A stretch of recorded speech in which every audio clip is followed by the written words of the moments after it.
제자도의 길, 아나베프티스트, 경건주의. 디모데전서 4장 6절에서 16절 말씀입니다.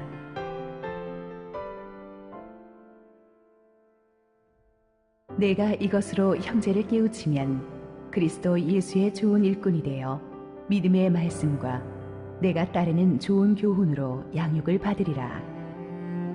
망령되고 허탄한 신화를 버리고 경건에 이르도록 내 자신을 연단하라. 육체의 연단은 약간의 유익이 있으나 경건은 범사에 유익하니 금생과 내생에 약속이 있느니라.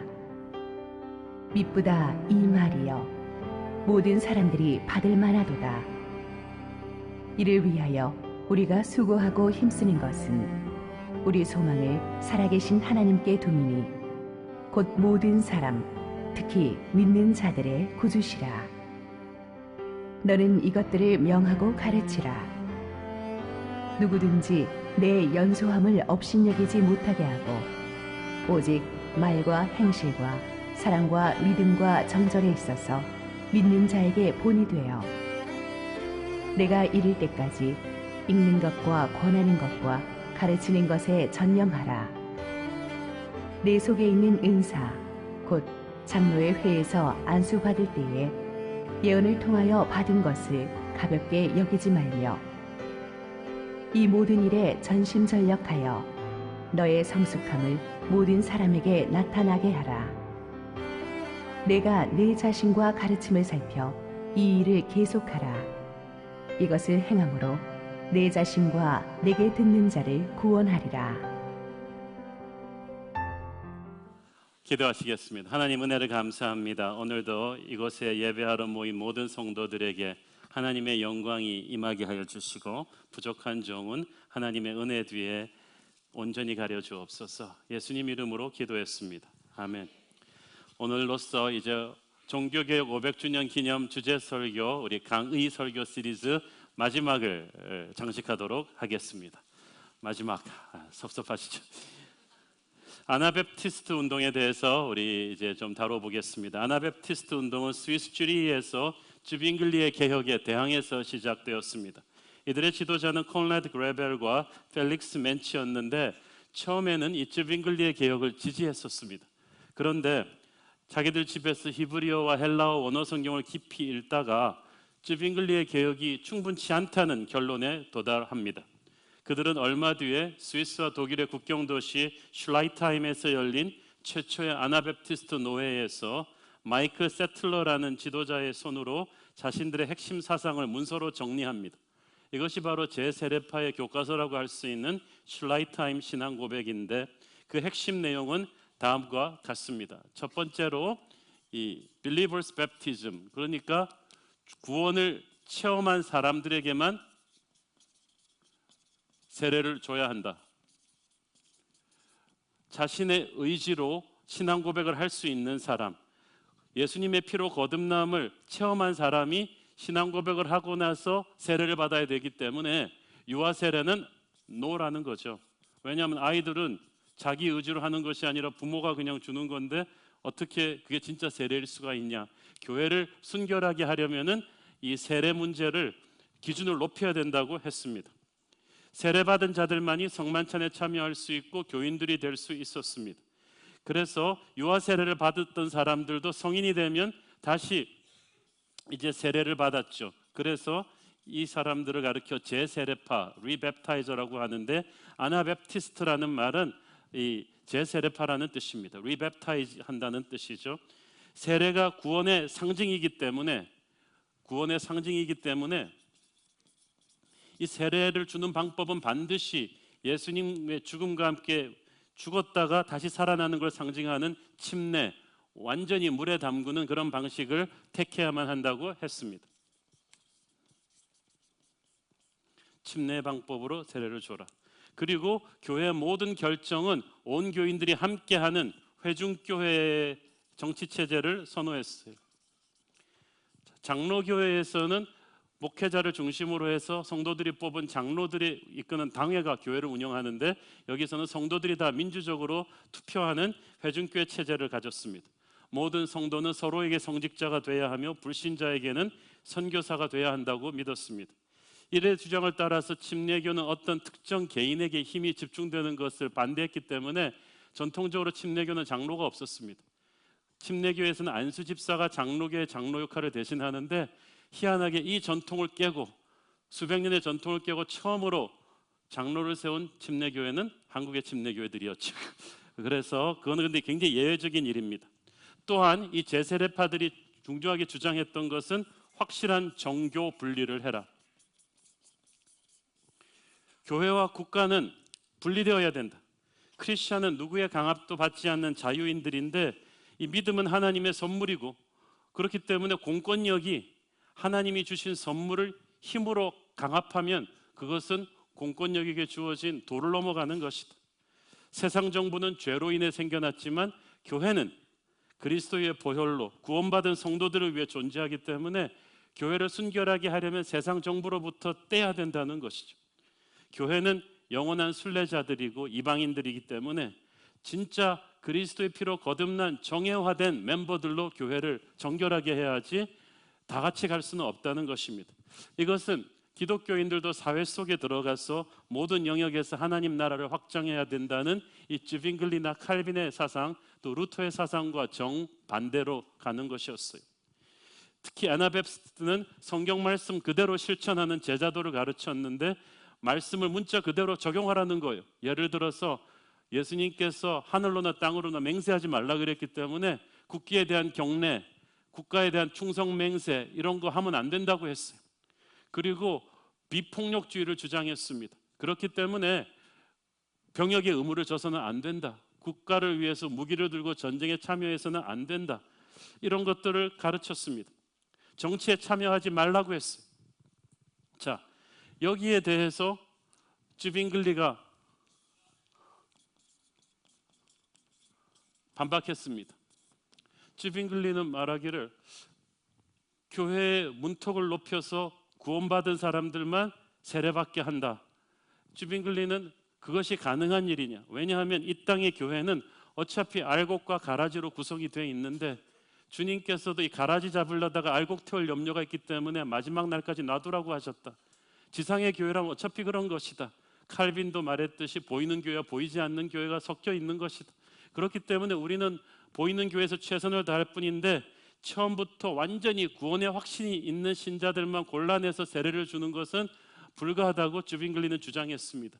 특히 이 즈빙글리는 이 제세례 문제에 대해서 이거는 성경적이 아니라고 했어요. 왜냐하면은 초대교회에서도 그런 일이 있었대요.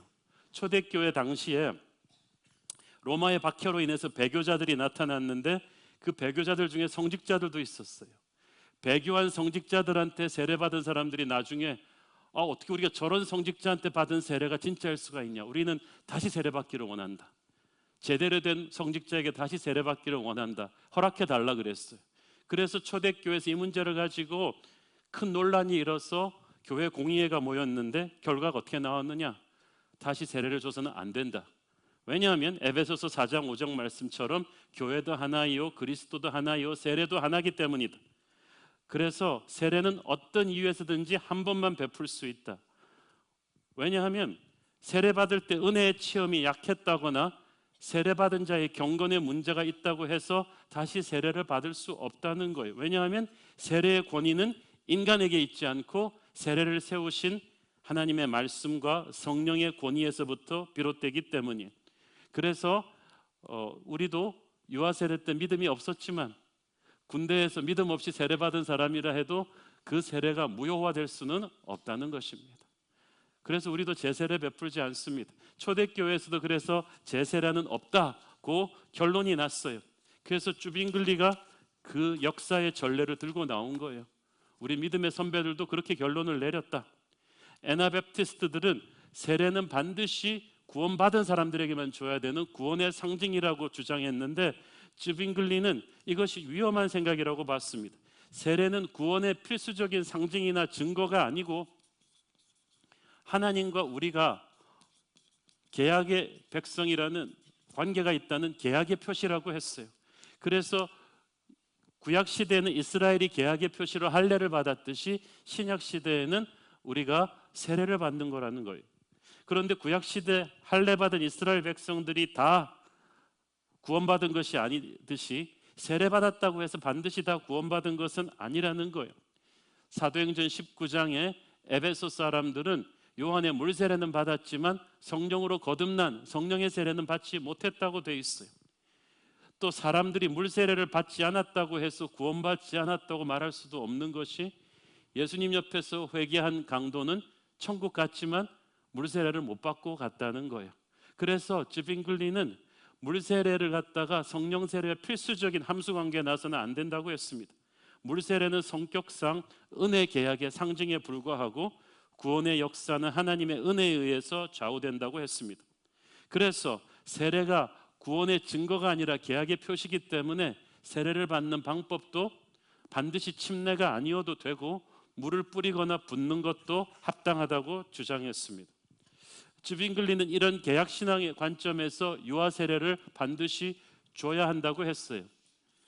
구약시대 때 모든 이스라엘의 백성들은 태어나자마자 8일 안에 할례를 시켰습니다. 그것은 이 아이가 태어난 것이 우연이 아니고 믿음의 부모 밑에서 태어나게 한 하나님의 섭리가 있다는 걸 선포하는 거예요. 그래서 신약시대에도 태어난 지 8일 안에 유아 세례를 주는 것이 합당하다고 했어요. 부모가 다 믿거나 혹은 부모 둘 중에 하나만 믿는 사람이라도 유아 세례를 베풀 수 있다고 했습니다. 제세례파들은 어린아이들은 유아들은 영적 판단 능력이 없기 때문에 유아 세례를 베풀어서는 안 된다고 하지만 성경은 뱃속의 아기들도 하나님의 은총 안에 있을 수 있다고 이야기합니다. 세례 요한은 이미 그 어머니 뱃속에 있을 때 성령으로 충만해서 아기 예수를 잉태한 마리아가 왔을 때 뱃속에서부터 이미 요동쳤다고 누가복음에 나와 있죠. 그래서 유아들도 하나님의 특별한 은총으로 은혜를 체험할 수 있다는 것입니다. 그 물세례 다음에 성령 세례가 올 수도 있기 때문에 유아들에게 먼저 물세례를 준 다음에 그들이 장성해서 자연스럽게 예수님을 믿고 성령 세례 받을 수 있도록 우리가 기도하며 도와야 된다는 거죠. 그래서 저희 교회도 이 칼빈과 즈빙글리의 이런 신학적인 기초에 따라서 유아 세례를 줍니다. 자, 이 애나베프티스트들이 아주 급진적인 신학을 가지고 있긴 했지만 이 사람들이 굉장히 모범적인 시민이었어요. 도덕적이고 경건한 사람들이었습니다. 겸손하고 온유했습니다.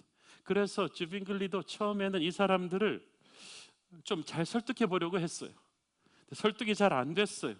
그래서 이 문제를 쥐리 시의회에 상정했습니다. 1525년 1월에 즈빙글리의 의견이 시의회에 의해서 채택이 되죠.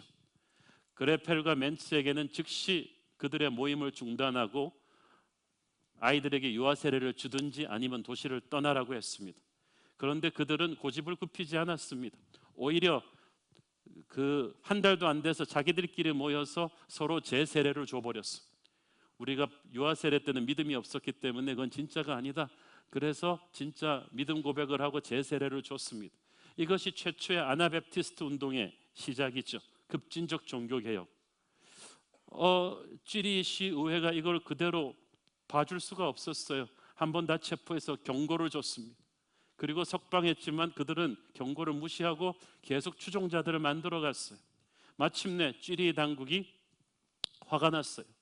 1526년 3월 7일 법령이 발표됩니다. 쥐리히에서 누구든지 제세례를 받는 자가 있다면 즉시로 물에 익사시켜 처형할 것이다. 왜 이 방법을 택했냐 하면 침례를 주장하는 제세례파들을 모독하기 위함이었어요. 저런 식의 방법으로 그 다음부터 수많은 아나베프티스트들이 물에 던져져서 수장당합니다. 1년도 못 되어 펠릭스 멘츠가 순교했습니다. 그리고 슐라이트하임 신앙 고백의 저자 마이크 세틀러도 잔인하게 고문당한 뒤에 화형에 처해졌고 그의 아내와 다른 신도들도 물에 빠뜨려 죽임을 당했습니다. 4년도 못 되어 무자비한 핍박으로 인해서 이 쥐리히 근교의 아나베프티스트 운동은 완전히 뿌리가 뽑히고 남은 성도들은 다 독일로 오스트리아로 도망을 갔죠. 1529년에는 독일 의회에서 아나베프티스트를 이단으로 규정하고 발견 즉시 사형에 처해도 좋다고 명령이 나갑니다. 이로 인해서 4,000명, 5,000명이 넘는 아나베프티스트들이 순교당하고 살아남은 사람들이 사방으로 흩어져 도망을 가는데 이들 중 많은 사람들이 관대한 영주들이 살고 있는 모라비아로 피신합니다. 이들이 나중에 언급하게 되는 모라비아 공동체의 핵심 멤버들이 되죠. 자, 왜 가톨릭은 물론이고 개신교 쭈빙글리, 훗날 칼빈도 이렇게 무자비하게 아나베프티스트를, 그 착한 사람들을 핍박해야만 했을까요? 왜냐하면 그들의 주장이 당시 16세기 유럽 사회의 근간을 흔드는 것이었기 때문입니다. 쭈빙글리는 쭈리히를 확실한 개신교 신학으로 통치했어요. 모든 시민들은 태어나면서부터 유아 세례를 받고 의무적으로 교회에 출석해야만 했어요. 그러니까 동사무소 주민등록번호랑 교인등록번호랑 같이 나오는 거예요. 교회와 국가가 하나였던 거예요. 이렇게 해서 그들은 또 올라가면서 신앙교육을 받고 모범적인 시민, 모범적인 교인이 되는, 그래서 교회와 국가를 함께 거룩하게 하는 것이 쭈빙글리의 비전이었고 칼빈의 비전이었어요. 그것이 훗날 영국과 미국 신대륙의 기초를 놓은 청교도들의 비전이었어요. 쭈리히가 그렇게 다스리는 기독교 국가였는데 이 아나베프티스트 분들이 유아 세례를 부정하고 맹세도 안 하겠다, 국기에 대한 맹세도 안 하겠다, 병역의 의무도 거부하겠다. 그러니까 어떻게 되겠어요? 이런 사람들이 수백 수천 명으로 늘어가니까 쭈리히가 무정부 상태로 갈 위기에 처한 거예요. 그래서 이렇게 16세기 유럽 사회의 교회와 사회 질서를 무너뜨리는 이 아나베프티스트를 도저히 더 이상 방치할 수가 없었던 거죠. 단속할 수밖에 없었지만 사형까지 시키는 건 조금 무자비했죠. 자, 아나베프티스트들은 사회 전체가 기독교화 될 수 있다는 것은 꿈이라고 했습니다. 그러므로 교회가 교회다워지려면, 사도행전적인 교회 순교를 회복하려면 반드시 세상 정부로부터 분리되어야 한다고 믿었어요. 그들은 이 쭈빙글리식 방식은 가톨릭의 중세기 교회 시스템을 그대로 답습하는 거라고 생각했습니다. 뭐가 다르냐는 거죠. 그래서 종교의 자유란 국가의 지원이나 핍박 없이 순전히 자발적인 동기로 자기가 믿음을 고백하는 사람들, 그들이 예배할 수 있는 권리라고 했어요. 그래서 이들이 주장한 확실한 정교 분리, 그리고 회중교회 제도, 그리고 중생한 신자만 침례를 주는 것, 유아 세례를 거부하는 것 등은 모두 오늘날까지도 침례교회의 특징으로 알려져 있습니다. 그러나 여러분이 어디 가서 침례교회 원조가 아나베프티스트라고 말하시면 안 됩니다. 왜냐하면 정통 침례교 신학자들은 대부분 자신들의 원조를 17세기 초 영국 국교회로부터 분리된 청교도들로 보기 때문에 아나베프티스트들이 주장하는 것이 그들과 공통분모가 있긴 하지만 이분들이 침례교의 원조라고 딱 집어서 말하기는 어렵습니다. 자, 이 아나베프티스트 시대는 그 종교개혁 시대와 똑같은 이 16세기에서부터 시작되었는데, 그로부터 100여 년이 흐른 이 17세기에 유럽에서 또 하나의 그 운동이 일어납니다. 종교개혁이 일어나고 나서, 16세기 일어나고 나서 한 100여 년 시간이 지나면서 종교개혁자들 루터, 칼빈, 정말 순수한 열정을 가지고 가톨릭에 대항해서 개혁적인 신앙으로 개신교를 시작했던 그들이 죽고, 그들의 아들들이 죽고, 그들의 손주들이 죽고 나서 한 100여 년이 지나고 나서 유럽 교회의 이 개신교 후계자들은 안타깝게도 초창기의 열정을 잃어버리고 아주 딱딱한 치열한 교리 싸움에 접어들었습니다. 예배는 형식적이 되었고 삶에서 경건이 사라졌어요. 그런 와중에서 이렇게 해서 가서는 더 이상 안 되겠다 하면서 일어난 것이 바로 경건운동인데, 이 경건운동은 독일 루터교에서 일어났습니다. 이 독일 경건운동의 아버지가 바로 필립 스페너입니다. 필립 스페너는 독일 프랑크푸르트 루터교회 목사님이었는데 당시 젊은이들의 교육체제를 개혁하는 데 심혈을 기울였습니다. 그는 독일의 전역의 지도자들과 서신을 주고받으면서 목회 상담을 했기 때문에 그를 독일 전역의 영적 상담자라고 사람들은 불렀습니다. 그는 당시에 독일 교회 목회 사역이 타락했고 게을렀다고 믿었습니다. 그래서 독일 교회가 살아나려면 목회자들이 개혁되어야 된다고 믿었어요. 목회자들이 너무 신학적이고 교리적이고 세상에 대한 관심이 많다고 생각했습니다. 그래서 종교개혁이 시작된 지 100여 년이 지난 독일 교회가 너무 생명력을 잃었다고 생각했습니다. 그래서 그는 종교개혁을 통해서 오직 믿음을 주창한 건 좋았지만 여기에 이제 경건한 삶, 성령의 체험, 따뜻한 감성, 이것이 회복되어야 된다고 믿었어요. 바른 믿음 이상으로 중요한 것은 이런 성령을 체험하는 따뜻한 감성과 경건한 삶이 있는 거라고 믿었어요. 그래서 오늘 읽은 디모데전서 4장 7절 말씀처럼 경건에 이르도록 네 자신을 연단하라. 우리 모두가 경건으로 들어가야 된다는 거예요. 그래서 성도들이 함께 모였을 때도 그 매너리즘에 빠진 독일 성도들이 막 주사인 놀이와 트럼프와 술잔을 기울이는 거 하지 말고 성령 안에서, 신앙 안에서 서로를 격려해야 된다고 장려했습니다. 그래서 자신의 지인들부터 모아가지고 소그룹으로 모이면서 말씀과 기도를 하기 시작했고, 지난주에 설교를 논하면서 서로의 삶에 적용하는 시간을 가졌어요. 마치 새로운 교회 순례배 같은 그런 포메이션으로 소그룹을 살려간 거예요.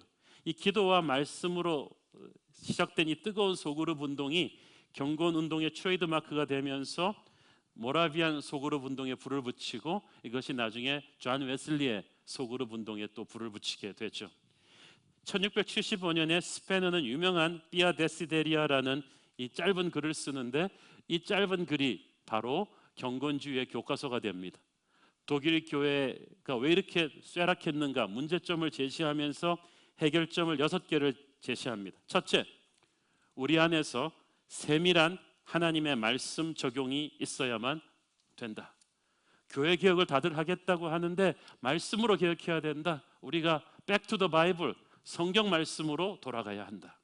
둘째, 루터는 만인 제사장론을 부르짖으면서 성도들에게 성경을 돌려주었지만 이제 우리는 사역을 돌려줘야만 된다.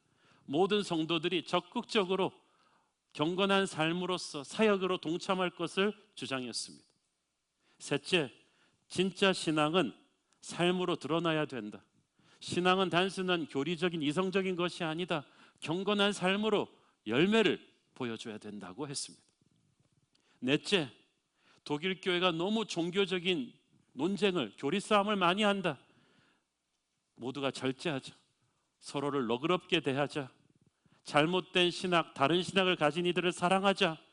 서로 신학적인 논쟁을 할 때도 좀 부드럽게, 점잖게, 절제된 언어를 가지고 하자. 다섯째, 목회자 양성 교육이 새롭게 바뀌어야 된다고 했습니다. 목회자들에게 신학교에서 단순히 신학 교리만 가르치지 말고 경건한 삶을, 헌신의 삶을 가르쳐야 된다. 그런 목회자들이 나와야 독일 교회가 변할 것이다. 여섯째, 목사님들의 설교가 너무 어렵다. 어렵고 난해한 교리 설교를 하지 말고, 다른 교파를 공격하는 설교하지 말고 성도들이 이해할 수 있는 쉬운 설교, 성경적인 설교, 교회의 덕을 세우는 그런 설교를 해야 한다. 지금 읽어도 가슴이 뜨끔뜨끔한 이 스페너의 이 비아 데시데리아 6가지 방침은 당시 독일 교회 전체에 폭탄처럼 터졌습니다. 센세이션이었습니다. 수많은 독일의 젊은 목회자들과 성도들의 이 영적 개혁의 교과서가 되었고 불길이 되었습니다. 자, 두 번째 이 경건주의 운동의 아버지는 어거스트 프랑케입니다. 프랑케는 경건한 독일 루터교 가정에서 자라났는데 이분은 정말 어렸을 때부터 조숙한 분이었어요. 9살 때 어머니에게 가서 말했습니다. 어머니, 제가 기도와 묵상에 전념할 수 있도록 방을 하나 비워주세요. 9살짜리 애가, 이건 완전히 게임기 달라 그러던 나이에 애가 그렇게 하니까 프랑케의 어머니는 그때부터 아들이 어려웠다고 합니다. 이거는 뭐 함부로 야단칠 수도 없고 툭 하면 그 방에 들어가서 기도와 말씀에 묵상하는 아이한테 얘한테 뭐라고 하겠어요. 그렇게 어렸을 때부터 성령 충만했던 프랑케가 25살 때 회심을 경험하고 그 뒤 필립 스페너를 만나서 큰 영향을 받습니다. 그는 이 스페너의 비아 데시데리아를 다 실천했지만 거기에다 뭘 덧붙였냐 하면 영적인 기쁨, 구원받은 자의 가슴 깊은 곳에서부터 느껴지는 이 영적인 기쁨의 체험, 이것을 하나님께 드리는 찬양으로 표출할 때 정말 그것이 살아있는 신앙이라고 주장했습니다.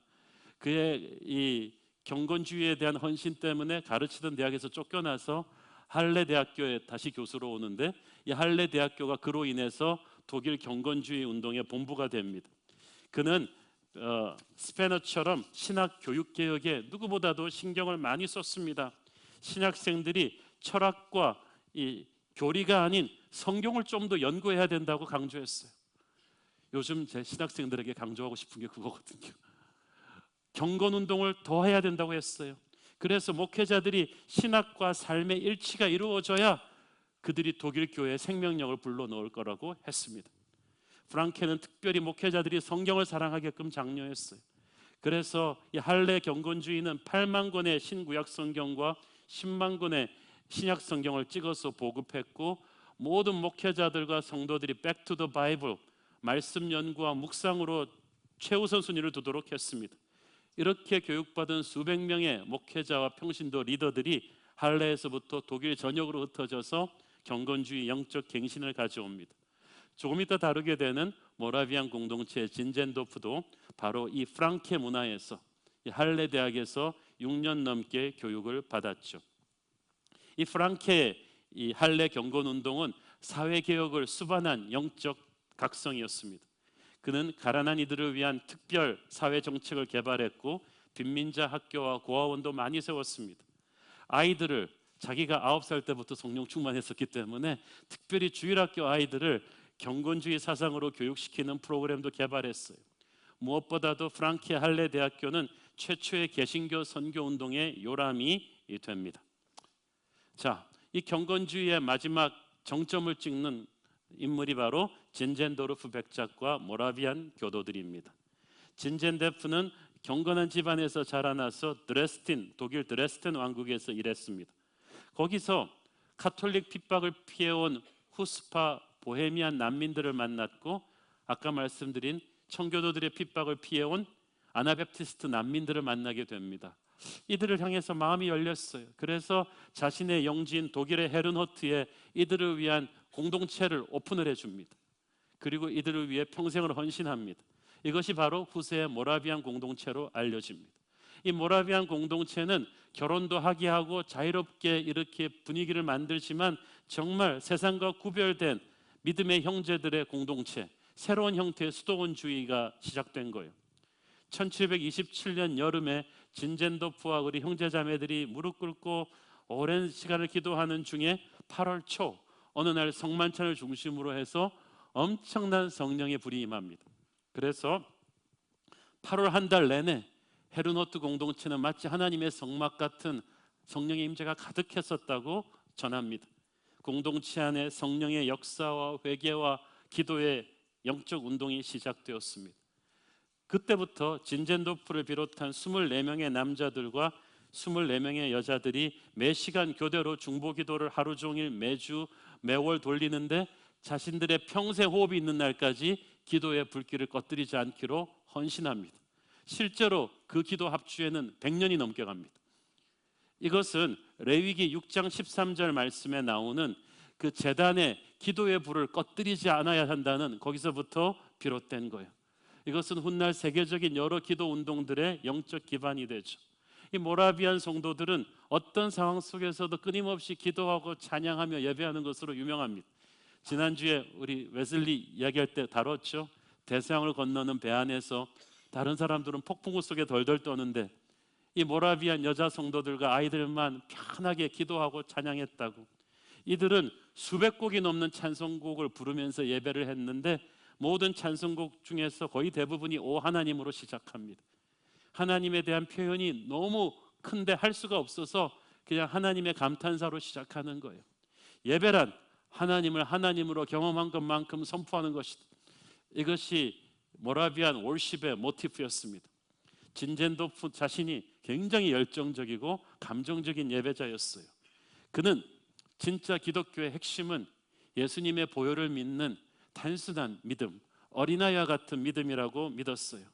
그는 뜨거운 가슴의 종교, 산상수훈에 기초한 바른 윤리와 함께 뜨거운 성령의 감동을 강조했습니다. 그래서 그는 교파와 교단을 초월해서 우리는 한 형제이기 때문에 교파와 신학이 다르다고 해서 다른 형제들을 비판하지 말라고 가르쳤어요. 복음주의의 순수성과 단순성, 은혜를 보존하는 것 외에 형제들끼리 교리 싸움을 일치하지 말 것을 가르쳤습니다. 날마다 말씀을 암송하고 묵상하며 주님과 인격적인 교제를 하는 경건 운동을 했어요. 그래서 이 진젠도프의 이 모라비안 공동체가 세계적으로 소문이 났어요. 웨슬리 같은 영적 지도자들이 와서 충격을 받고 은혜를 받았습니다. 그렇지만 진젠도프는 참으로 겸손한 사람이었어요. 그 성지순례 갔을 때 우리가 그분 무덤을 가봤는데 정말 무덤이 심플해요. 그냥 관 하나 저렇게 딱 있고 옆에 관이 몇 개 있을 뿐이었어요. 진젠도프와 이 모라비안들이 웨슬리에게 큰 영향을 미쳤던 거 지난주에 말씀드렸죠. 그 폭풍우가 몰아치는 배 안에서도 그랬지만 런던으로 돌아와서 침체기에 빠져 있는 웨슬리를 격려한 사람이 모라비안 목사님이었어요. 피터 보일러 목사님. 그리고 그 목사님이 런던의 그 모라비안 성경 공부에 웨슬리를 초대해서 거기서 웨슬리가 성령 체험하잖아요. 거기서 하나님의 사도로 거듭나잖아요. 이 모라비안들의 뜨거운 기도의 열기가 오늘날도 세계 곳곳에서 계속됩니다. 한시도 기도의 불을 꺼뜨리지 않는 순복음교 오산리 기도원도 사실은 이 모라비안 기도 운동에서 그 아이디어가 온 것이고, 1999년 9월 캔자스시티, 미국의 캔자스시티에 세워진 이 아이합 그 국제 기도의 집, 마이클 비클의 기도의 집도 24시간 기도가 끊이지 않는 이 모라비안들에게서 배워온 것입니다. 이 경건주의자들은 독일뿐 아니라 세계 전체 기독교에 큰 유산을 남겼어요. 아까도 말씀드렸듯이 종교개혁이 시작된 지 100여 년 만에 초기에 열정을 잃어가던 그 무렵에 이 경건주의 운동으로 인해서 새로운 성령의 감동이 다시 불러일으켜졌죠. 날카롭고 딱딱한 교리 중심의 신앙에 뜨거운 성령의 감정이 옷 입혀진 것입니다. 그래서 교회들로 하여금 교리에서 성령의 은혜로, 끝없는 신학 논쟁에서 이 깊은 성경 말씀의 영성으로 들어가는 그런 일에 관심을 갖게 한 거예요. 설교와 신방을 개신교 사역의 핵으로 조명시켰고, 이 말씀과 성령, 우리 교회가 지향하는 말씀과 성령, 복음주의와 은사주의의 아주 절묘한 시너지가 바로 이 경건운동을 통해서 스타트된 것입니다. 이 경건주의자들의 핵심 주제가 바로 중생입니다. 과연 거듭나는 것, 그래서 정말 교리적으로 이해하는 것이 아니라 정말 성령의 체험으로 너희가 거듭남을 확신하는 것, 이것이 개신교 종교개혁의 완성이라고 그들은 보았습니다. 그래서 이 경건주의는 모든 현대 개신교 부흥운동의 원천이 되는 거예요. 하지만 이 개신교 부흥운동의 원천이 되었던 경건주의의 장점이 오히려 단점이 되기도 합니다. 그 당시 종교개혁에 너무 지나친 교리 중심의 신학에 대한 그 예민 반응으로 감성과 경건한 삶과 성령 체험을 강조한 것까지는 좋았는데, 이거 하다 보니까 이거 하는 사람들은, 교리인 주장하는 사람들은 전부 다 나쁜 사람들처럼 돼가지고 이 몇백 년 만에 이렇게 신학적인 기반이 약해져 버렸어요, 독일 교회가. 그래서 19세기에 자유주의 신학에게 다 길을 내줘 버리는 그런 안타까움도 이 경건주의가 조금 제공을 했죠. 또한 경건주의의 창시자들은 교회 안에서 개혁하기를 원했는데 그 후계자들이 이 전통교회랑 이런 주장을 가지고 싸우다 보니까 너무 힘들어서 전통교회를 깨고 나가는 논리로 이것을 또 사용한 안타까움도 있었습니다. 그렇게 해서 전통교회를 박차고 나간 그들은 다시 돌아오지 않았고, 그렇게 함으로써 독일 제도권 교회들이 굉장히 쇠락하게 되는 안타까운 원인 제공도 했습니다. 자, 경건주의의 마지막 기여한 포인트는 선교 열정의 부활입니다. 자, 여러분, 가톨릭이 선교를 했겠습니까? 안 했겠습니까? 열심히 했죠. 교황청이 부패한 것이지 가톨릭 전체가 부패한 것은 아니었어요. 4세기부터 가톨릭은 1000년이 넘도록 여러 수도원들에서 경건한 수도원들이 아주 액티브하게 선교를 했어요. 아일랜드로 또 여러 유럽의 나라들로 선교사를 보내서 가톨릭 수도원들이 가톨릭의 선교의 헤드쿼터였는데, 16세기에 종교개혁이 일어나면서 특별히 그 가톨릭에서는 이 예수회, 제수이트 운동이 시작되었어요. 이 예수회 수사들은 개신교에 대항한 교황청의 특수부대와도 같았지만 동시에 아주 열정적인 선교사들이었어요. 그들이 일본으로, 중국으로 그때 벌써 복음을 가지고 흩어졌습니다. 그런데 그렇게 카톨릭이 바빴을 때 개신교는 종교개혁을 하면서 카톨릭과 맞서서 막 싸우느라고 카톨릭의 선교의 열정은 이어받지를 못했어요. 그래서 16세기 종교개혁이 시작되고 나서 한 200년 동안은 개신교가 이 선교를 액티브하게 움직이질 않았습니다. 거기에는 칼빈의 예정론 신학을 좀 잘못 오용한 사람들도 기여도가 컸죠. 아니 어차피 하나님이 예정하신 사람은 다 알아서 구원받을 텐데 우리가 굳이 나가서 선교할 필요가 있느냐. 이것은 칼빈주의 신학의 잘못된 오용이죠. 어쨌든 그래서 개신교가 종교개혁의 후예들이 200년 동안 선교를 안 하고 있던 것을 그 정적을 깬 게 바로 18세기 경건주의자들입니다. 18세기 초 아까 프랑케 할레 대학에서 선교사들을 파송하기 시작했고, 그리고 무엇보다도 18세기 중반에 이 모라비안 교도들이 현대 개신교 선교의 불길을 피워 올렸습니다. 얼마나 선교를 열심히 했던지 그 당시 개신교 선교사 파송률이 1500대 1이었어요. 성도 1500이 있으면 한 명 선교사가 나갔는데 모라비아는 60대 1이에요. 60명만 있으면 한 명씩 내보내는 거예요. 그래서 진젠도프 살아있을 때만 해도 226명의 모라비안 선교사가 전 세계로 나갔습니다. 이들이 또 다 전문 기술이 있는 평신도 선교사들이었어요. 다 자비량이었어요. 그러니까 재정 지원도 필요가 없었죠. 그들은 어느 나라로 가든지 십자가 설교를 했고 종의 자세로 그 나라 사람들을 인격적으로 섬겼으며 한 사람 한 사람 맨투맨으로 다가가는 개인 전도를 구사했고 그 나라 정치 문제에 절대 관여하지 않았습니다. 이들의 선교 전략과 철학은 지금까지도 수많은 개신교 선교단체들의 선교 철학의 교과서로 자리매김하고 있죠. 진젠도프 자신도 미국의 펜실베니아에 가서 선교를 많이 했어요. 신대륙 미국에서. 이 모라비안들이 불러일으킨 개신교 선교의 열정이 18세기 말 인도 선교의 아버지 윌리엄 캐리, 근대 개신교 선교의 선구자에게 불을 붙였고, 그리고 19세기 전 세계적인 개신교 선교 운동의 도화선이 되는 것입니다. 저는 이 경건주의를 마지막으로 종교개혁 시리즈를 마치면서 이 경건주의야말로 좀 심하게 말하자면 종교개혁을 다시 한번 개혁한 것이라고도 볼 수 있겠습니다. 새로운 영적 대각성의 불길이었습니다. 이 믿음, 오직 믿음의 신앙을 머리로만 이해하는 것이 아니라 마음으로 정성을 다해서 뜨겁게 하나님을 사랑하는 것을 경건주의가 가르쳐 주었어요. 그 사랑으로 우리가 교파와 교리싸움을 초월해서 형제가 서로 사랑하자고 외쳤습니다. 말씀과 기도에 집중하는 뜨거운 예배를 하자고 했습니다. 그 열정으로 땅끝까지 달려가는 선교사들이 되자고 강조했어요. 오늘날 여러 가지 위기에 처한 한국 교회에 경건주의자들의 이 뜨거운 도전이 필요하지 않겠습니까? 기도하겠습니다. 사랑하는 아버지, 은혜를 감사합니다.